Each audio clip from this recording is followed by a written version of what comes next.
ಹಾಕೊಂಡು ಬರ್ಲಿ.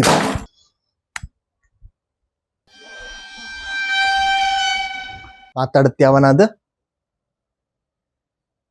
ಚಾರ್ಮ ಸುಲ್ದಾಗ್ತಿ ಕಣ್. ನಮಸ್ಕಾರ ಮಕ್ಕಳೇ, ನಾನ್ ನಿಮ್ಮ ಕರ್ಣ. ಇವತ್ತಿನ how to survive in Kundapura ಭಾಗ 3ಕ್ಕೆ ನಿಮ್ಗೆ ಸ್ವಾಗತ. ಇವತ್ತು ನಾವು ಕಲಿತಾ ಇರುವಂತದ್ದು ವರ್ಲ್ಡ್ ಫೇಮಸ್ ಕುಂದಾಪುರ ವರ್ಡ್ಸ್. ಆಯ್ತು, ಮೊದಲಿಗೆ ಅತಿ ಹೆಚ್ಚು ವೋಟ್ ಪಡೆದು ಪ್ರಪ್ರಥಮ ಸ್ಥಾನದಲ್ಲಿರುವಂತದ್ದು ಹೆಕ್ಕ ತಿಂಬೋನೆ ಅಂದ್ರೆ ಹೆಕ್ಕಿಕೊಂಡು ತಿನ್ನುವವನು, ಅಂದ್ರೆ ದರಿದ್ರ ಅಂತ ಅರ್ಥದಲ್ಲಿ ಬರ್ತದೆ. ಬಟ್ ಸೀರಿಯಸ್ ಆಗಿ ತಕೊಳ್ಬೇಡಿ. ಉದಾಹರಣೆಗೆ ಹೆಕ್ಕ ತಿಂಬೋನೆ ಎಲ್ ಸತ್ತಿದ್ಯಾ.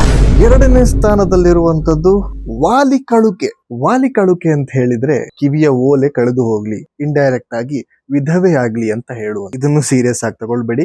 ಉದಾಹರಣೆಗೆ ತಲೆ ಒಳಗೆ ಅಂತ ಸಗಣಿ ತುಂಬ್ಕೊಂಡಿದ್ಯಾನ ಇನ್ನು ವಾಲಿ ಕಳುಕೆ.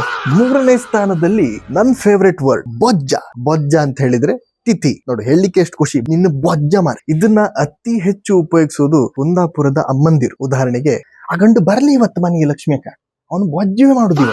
4ನೇ ಸ್ಥಾನದಲ್ಲಿ it's a tie between 2 words. ಮೊದಲನೇದು ನಿವಾಳ್ಸ್, ಎರಡನೇದು ತೆವ್ಡ್ಸ್.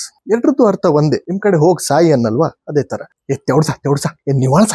5ನೇ ಪದ, ಇದು ಮಂಗಳೂರಿಂದ ಹಿಡಿದು ಕುಂದಾಪುರದ ತನಕ ಎಲ್ಲರೂ ಉಪಯೋಗಿಸುವಂತಹ ಸ್ಲ್ಯಾಂಗ್. ಎಂತ ಸಾವ ನಾವು ಉಪಯೋಗಿಸೋದು ಜಾಸ್ತಿ ಡಿಸಪಾಯಿಂಟ್ ಆದಾಗ. ಎಂತ ಸಾವು ಭಾಷಣ ಮಾಡಿ. ನೀವು ಕುಂದಾಪುರಕ್ಕೆ ಬರುದಾದ್ರೆ ಯಕ್ಷಗಾನ ಅನ್ನೋದು ಗೊತ್ತಿರ್ಲೇಬೇಕು. ನಾವು ಕೂಡ ಯಕ್ಷಗಾನ ಪ್ಲಸ್ ರ್ಯಾಪ್ ಸಾಂಗ್ ಮಾಡಿದ್ದೇವೆ, ಕೇಳಿ ನೋಡಿ.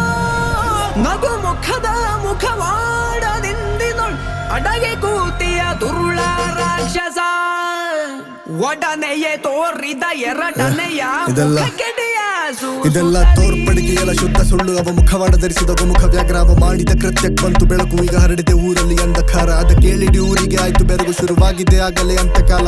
ನೋಡಿಯೂ ನೋಡದೆ ಕೂತಿರುವಾಗ ಈ ಮೌಢವೇ ಕೇಳು ಮಂಜುನಾಥ. ಅತ್ಯಾಚಾರ ಈ ಪುಣ್ಯ. ಸಾಂಗ್ ಇಷ್ಟ ಆದ್ರೆ ಹೋಗಿ ಕೇಳಿ. Link is in my bio. ಮತ್ತೆ ಮುಂದಿನ ಸಂಚಿಕೆಯಲ್ಲಿ ಸಿಗುವ. ಅಲ್ಲಿ ತನಕ ನಿವಾಳ್ಸ್.